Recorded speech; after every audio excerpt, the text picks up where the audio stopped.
morning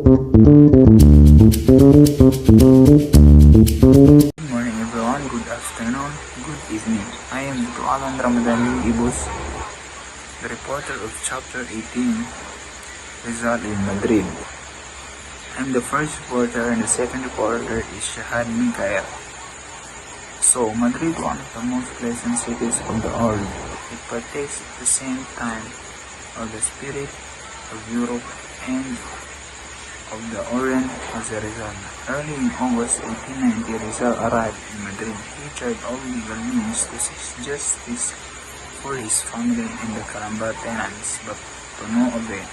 Disappointments after this was piled on him until the cross bearer seemed too extra role to carry. He almost called to blue laurels, one of Antonio Luna, and the other one is Wenceslao A. Retano. So, it means, sinasabi dito na ang Madrid daw ay isa sa pinakamagandang lungsod sa mga panahon na yon. So, noong araw ng Agosto 1890, dumating si Jose Rizal sa lugar ng Madrid. So dahil nga sa gusto niya makamit ang hustisya para sa kanyang pamilya and also sa mga tao sa Madrid, sinubukan niya ang lahat ng legal na paraan para lang makamit yung hustisya na kanyang hinahanap or para sa kanyang mga pamilya and also para din sa mga ibang tao. Ngunit dahil dito is sa haba sa kanyang paghahanap ng hustisya, hindi niya ito agad-agad na nakuha. Talagang sa mga panahon ay sunod-sunod yung pagkadismaya niya si Rizal dahil nahirapan siyang magka-avail ng justice para sa kanyang pamilya. So dahil sa bigat ng kanyang dinadala, dahil nga nahihirapan siya kunin ang kanyang hangarin na yung hustisya na sinasabi ko, muntik pa siyang magkapagduelo 2 beses, una kay Antonio Luna and also kay Wenceslao Retano. Pero hindi naman siya nakapagduelo, halos lang o muntikan lamang ito na mangyari. On top of his misfortunes, Leonor Rivera deserted him at the heretical moment of his life to marry an Englishman, such as the betrayal of a woman whom he loved faithfully for more than 11 years broke his heart. Fortunately, he survived the bitter pangs of love's disillusionment and continued his mission to redeem his oppressed people, failure to get justice for his family. So, isa pa dito ang masakit na nangyari kay Rizal. Iniwan siya ni Leonor Rivera sa panahon mismo ng pinaka-importante o pinakamahalagang yugto ng kanyang buhay upang magpakasal lamang siya English, yung sinasabi dito na English man.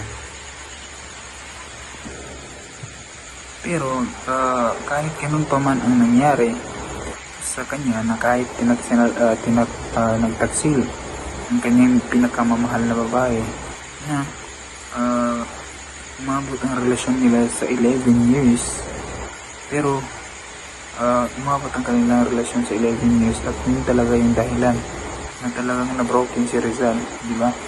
Talagang kahit nagre-relapse siya, always siya nagre-relapse, is talagang pinagpatuloy niya pa rin yung hangarin niya na mapalaya or makamit ang hustisya na kanyang hinahangad. Diba? Talagang nagkakabilib dito si Rizal dahil makikita natin dito na kahit ganun pa man ang kanyang kasakit na ginawa sa kanya ng kanyang ex o kanyang dating pinakamamahal niya na sa loob ng 11 years, is hindi siya nagpatinag pinagpatuloy niya pa rin ang kanyang hangarin o kanyang misyon. Kahit ganun pa man ang nangyari sa kanya. Talaga nakakabilib si Rizal. Upon arrival in Madrid, Rizal immediately sought the help of the Filipino colony, the Association Hispano-Filipina, and the liberal Spanish newspaper. Ito yung La Justice, El Dia, El Globo, La República, El Resumen, at iba pa. Ensuring justice for his oppressed Calamba tenants, including his family, together with M.H. Del Pilar, whom acted as his lawyer, and Dr. Dominal Gomez, Secretary of the Association Hispano-Filipino, called of the Minister of Colonies,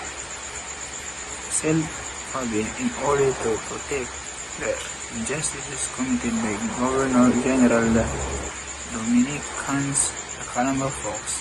Nothing came out in Rizal interview with Minister Fabi, as El Resumen, a Madrid newspaper which sympathized with the Filipino, was said to cover the ears, open the purse, and fold the arms is the Spanish colonial policy. So dito sa yugtong ito yung kabiguan sa paghahanap ng hustisya para sa kanyang pamilya. So dito yung betrayal na naganap talaga kay Rizal. Dahil pagdating niya sa Madrid, agad-agad na humingi ng tulong si Rizal sa mga kolonyang Pilipino. Ito yung sa Association ng Hispano-Filipina at sa malalayong pahayag ng Espanyol. Ito yung La Justicia, El Dia Global, La República, at iba pa. So, upang makamit na ang hustisya para sa kanyang inaaping bayan o dun sa Calamba, kabilang ang kanyang pamilya. So kasama niya dito si Del Pilar na nag-acting or nakumilos bilang kanyang abogado, at si Dr. Dominal Gomez, kalihim ng Asociación Hispano-Filipina. So dito is kinausap nila ang minister ng mga kolonya o yung sinasabing Senior Fabi upang iprotesta ang kawawang katarungan na ginawa ng Gobernador General at ng mga Dominica laban sa mga taga-Calamba. So wala namang nangyari mula sa panayam ni Rizal kay Ministro Fabi. Ayon kay El Resumen, isang pahayagan sa Madrid na nakikiramay sa pagkikain ng mga Pilipino. Sabi niya is takpan ang tenga, buksan ang pitaka at itupi ang mga braso at ang patakaran ng kolonyasyon Espanyol. So sinasabi dito na naghanap talaga si Rizal ng way or ng paraan para makamit ang kanyang or para makuha ang hustisya na kanyang hinahanap, kasama dito si Del Pilar at yung si Dr. at si Dominal Gomez, pero hindi nila ito nakuha na kahit nakausap na nila yung minister, dahil nga sinabi nito na kayo ay kumbaga is tumahimik na lamang kayo. Ganun yung sabi niya. Rizal life's works and writings. More terrible news reached Rizal in Madrid as he was waging a futile fight for justice from his brother-in Silvestre Ubaldo. He received a copy of the ejectment order in Madrid, and he experienced unreasonable disappointment. This was the wrongful news that his friends, Jose Mapanganiban, started the co-worker in the propaganda movement, died in Barcelona on August 1989. After enduring illness, he deeply mourned that passing of his behavior with a harrowing heart. Rizal took up his pen and wrote a Great Eulogy to Panganiban.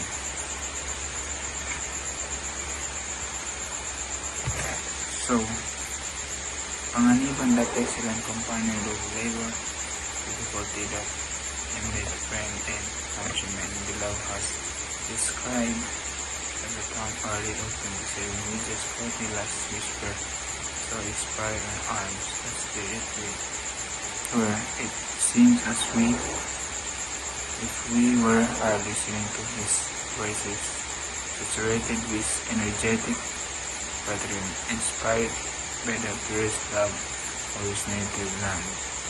And also desperation to die for far, very far from the native soil, separated from his family, from his deepest affections, and his flowers of his youth, and his precious illusion.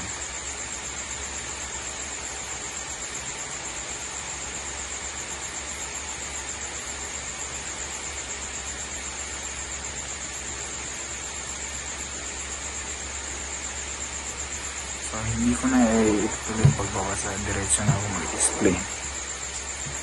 So, dito hindi ko na itutuloy yung babasahin, so diretso ko na i-explain. Ito dito naman ay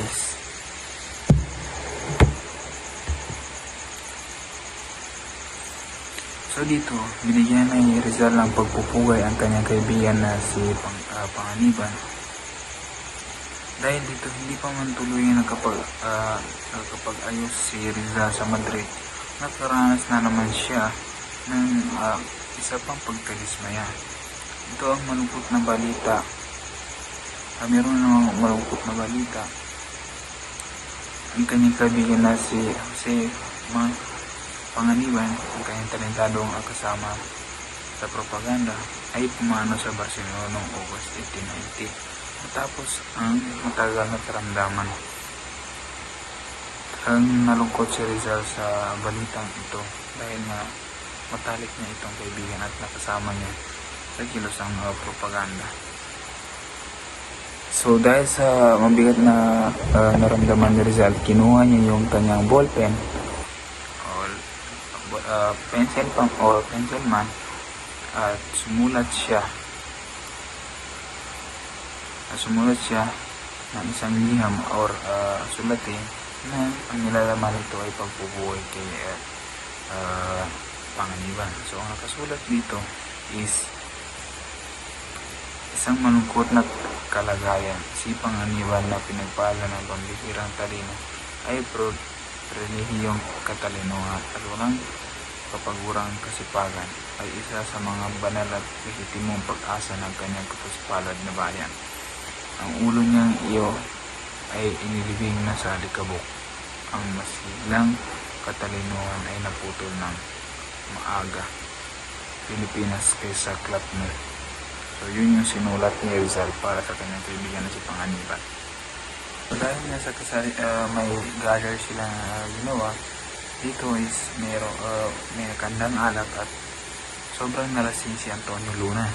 So dito dahil nalasing na siya is inakusahan niya may mga sinabi siya kay Rizal na masasamang salita o masasakit at inakusahan niya si Rizal na kaya daw nabigo o hindi nakuha ni Antonio Sinelli is dahil daw inagaw daw ni Rizal. Pero nag-explain naman si Rizal na minsan ay hindi niya daw ito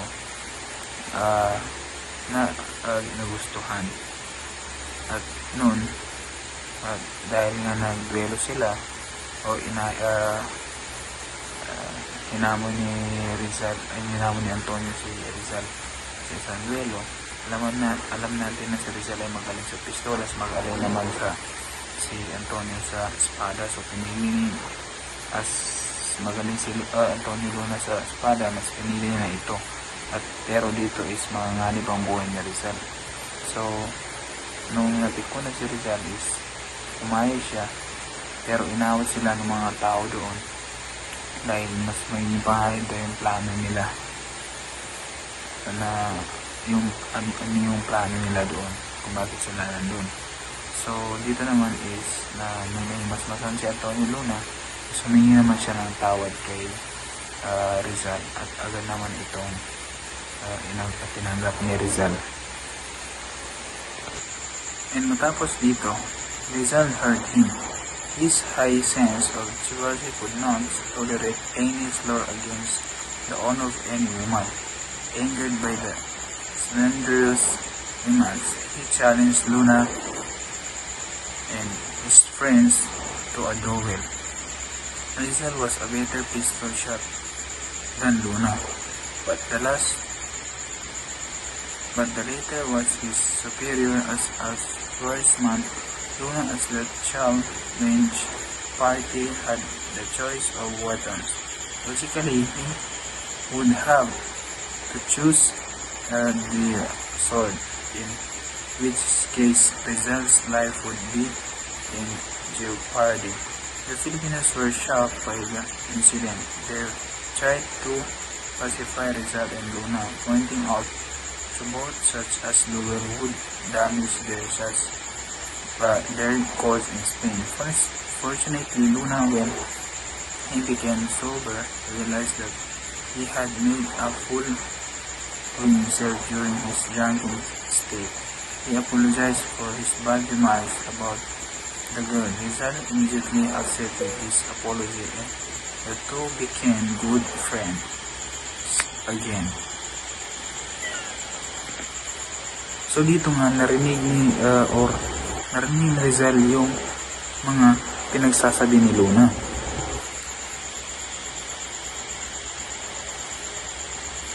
So ang mataas niyang pagpapahalaga sa dangal ay hindi matitis ang anumang paninirampuri laban sa karangalan ng kahit anong babae. So dahil sa galit ng mga mapanirang salita, hinamon niya si Luna, ang kanyang kaibigan, kanyang kaibigan sa isang duelo.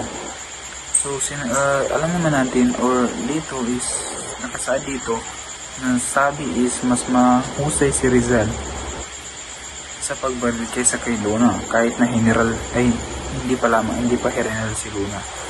So dito is mas mahusay si Rizal sa paggamit ng pistol, ngunit si Luna naman ay mas biyasa sa paggamit ng espada. So mas magaling daw si Luna sa espada. Bilang tinanghasang partido, siya ay may karapatang pumili ng sandata. Logically, na pinili niya ay espada. Kung ganoon, malalagay sa panganib ang buhay ni Rizal. So mas mautang nga si Luna dito dahil lasing siya, pinili yung espada. So kapag na-espadahan sila is matalo mga ngalib ang buhay ni Rizal, dahil nga mas bihasa si Luna sa espada. So ang pipiliin na ng pistol is siya na may magiging mapanganib ang kanyang buhay dahil magaling nga sa pistol si Luna ay si Rizal. So dito is nabigla yung mga kasama nilang Pilipino sa pangyayari dahil so sinubukan nilang paghiwalayin yung dalawa na si Rizal at si Luna, na ipinaliwanag sa kanila na ang ganitong duelo ay makakasira sa kanilang hadikain sa Espanya. So dahil nga para silang batang dalawa, so in-explain ng mga kasamahan nila ng mga Pilipino na kapag ginawa yung dalawa yung duelo na yan, na kayo lamang ay lasing lamang, is makakasira sa plano natin doon or hadikain nila. So dito is na-realize dito is sa kabutiang palad naman ay naging mahinahon si Luna. So nawaan niya na nagpahilo siya sa kanyang nagpahilo siya sa kanyang kalasingan. So dito naman is dahil nga na-realize niya rin na may mali siya, humingi siya ng paumanhin sa kanyang sa mga sinabi tungkol sa babae. So agad na naman na dahil mabuting loob ni Rizal, agad naman tinanggap ni Rizal ang kanyang paghingi ng tawad at muli silang naging magkaibigan. Lamang po, maraming salamat. Good day to everyone. I am the second reporter, Shahad Mikael. So, let's proceed to the Rizal challenges Retana to do well. Rizal was by nature neither hot-tempered nor pugnacious, but when the honor of his people, family, women, or friends was besmirched, he never hesitated to fight even if he were risking his own life.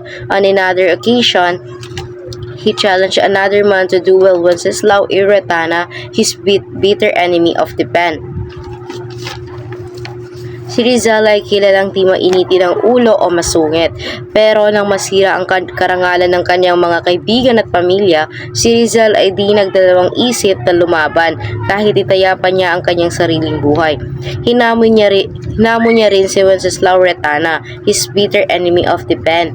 Si Retana ay isang mahusay na scholar na Espanyol na noon ay isang press agent ng mga pralya sa Espanya. Dati niyang sinasalakay ang mga Filipino kabilang narito si Rizal at sa iba't ibang newspaper at iba pang lungsod ng Espanya.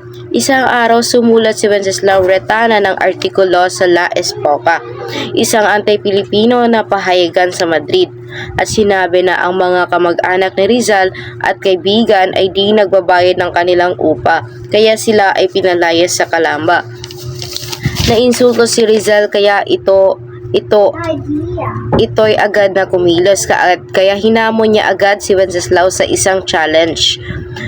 Tanging mga dugo ni Retana lang raw o ang kanyang paghingi ng tawad ang makakapagbigay pagtibay sa mabuting pangalan ng mga kamag-anak at kaibigan ni Rizal.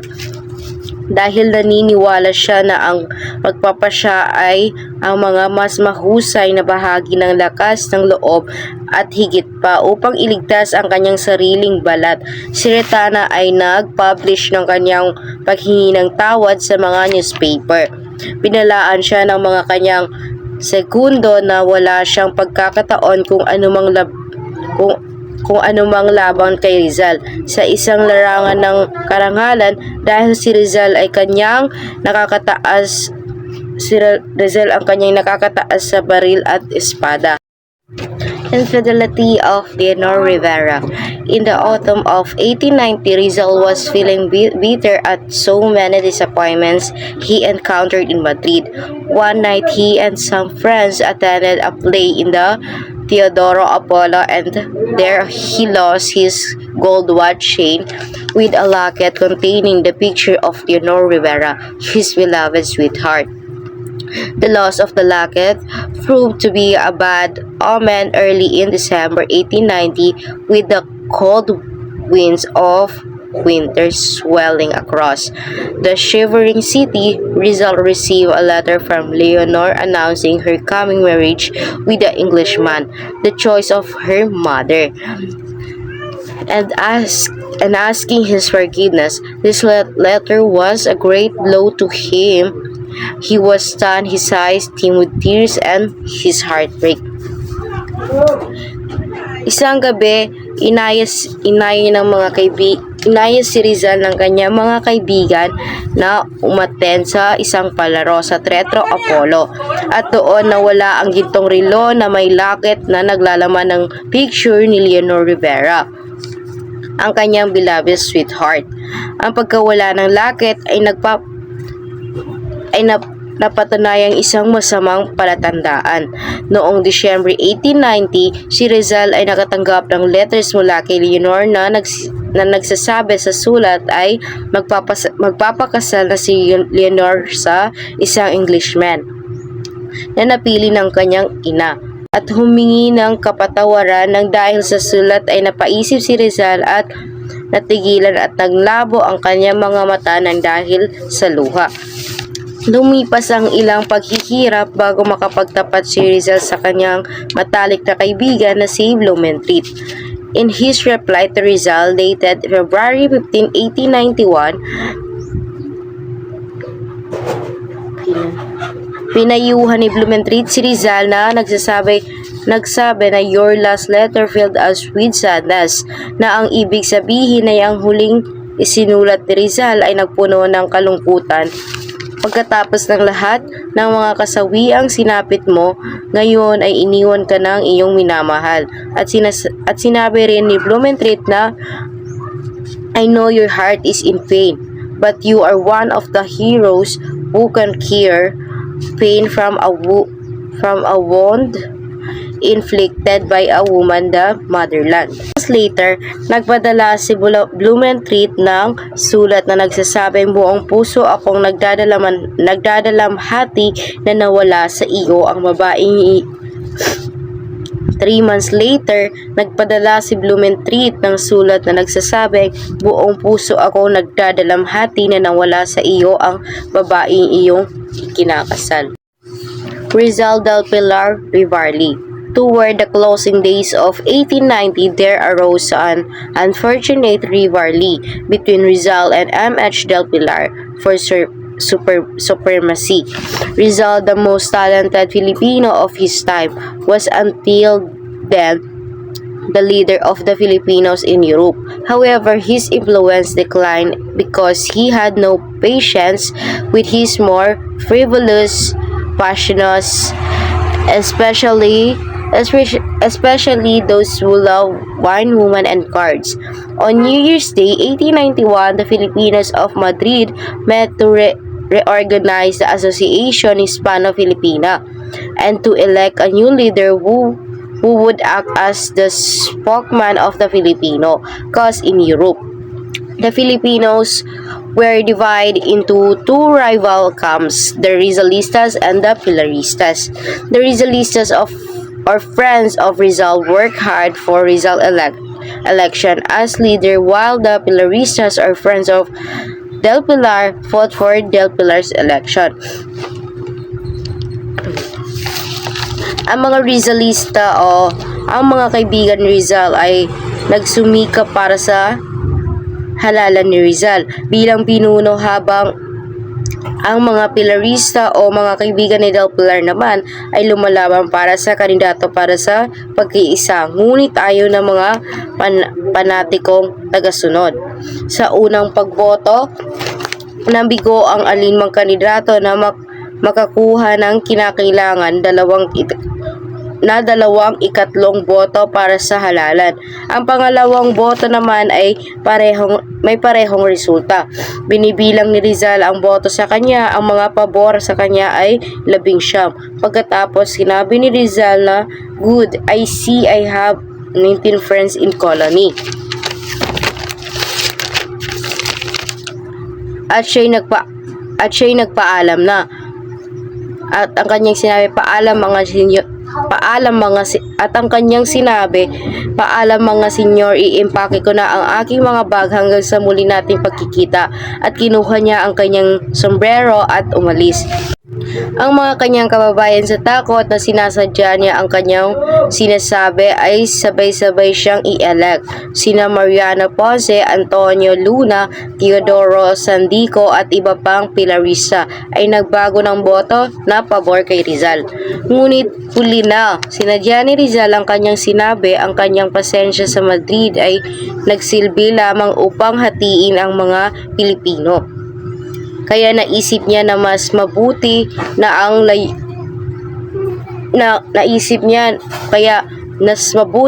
layunin ay umalis at iwanan ang Del Pilar na walang kalaban sa Madrid. So let's proceed to back to Brussels. Disgusted by the turn of events in Madrid, Rizal indeed packed up his bags and left the city. He was an embittered man in February 1891 as he wiped off the dust of Madrid from his feet. Never again would he see this metropolis of Spain, where he had experienced both sweet and bitter memories. He proceeded to Biarritz, where he was a welcome guest of the Bauset of the Villa Eliada.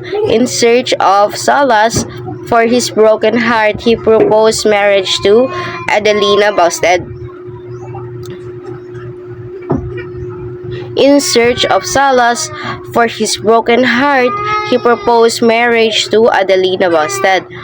As stated in a previous chapter, his martial proposal did not prosper.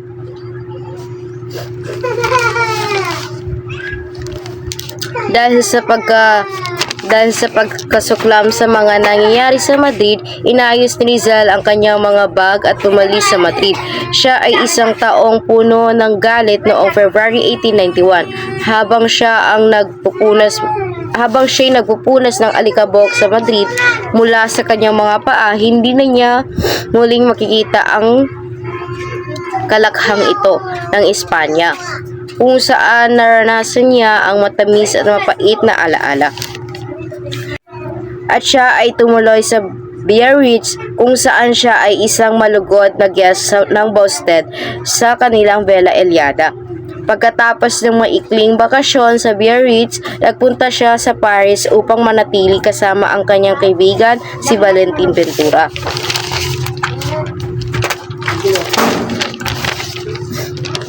Mula sa French capital, sumulat siya kay Jose Mabasa.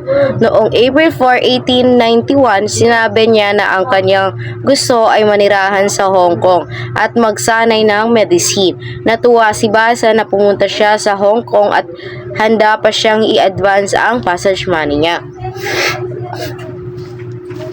In the middle of April, si Rizal imbes na pumunta sa Hong Kong ay bumalik sa Brussels. Isang bagay ang nagtulak sa kanya na bumalik sa Belgium upang tapusin na ang kanyang pangalawang nobela. At ikinatuwa naman ni Susan Jacoby at Jose Alejandro si Susan Jacoby, the Belgian girl who loved him, at si Jose Alejandro ang kanyang roommate. Sila ay natuwa nang makitang muli si Rizal sa Brussels. Salamat.